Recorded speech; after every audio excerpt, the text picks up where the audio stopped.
Hi there, welcome to Secret Woods. My name's Davide Lombardo and we're here for Wildlife Wednesday. So I work here at Secret Woods as park maintenance, and right now we're with Honey. Honey is one of our albino snakes on property. We do have 5 different rat snakes here, and this is one of our albinos. Here at Secret Woods, we do have 2 different types of snakes that you may see out on the trail.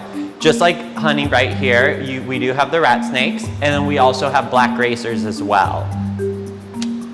As you can see, Honey's skin is a very faint pigment. That's because he is an albino. That's not a natural color that you see out in the wild. As a friendly reminder, all animals are wild, and all animals do have teeth and can bite. So if you do see a snake out in the wild, it's very important not to touch it or pick it up and to let it be, because that's what we would want if he came over to our house. We would want them to let us be.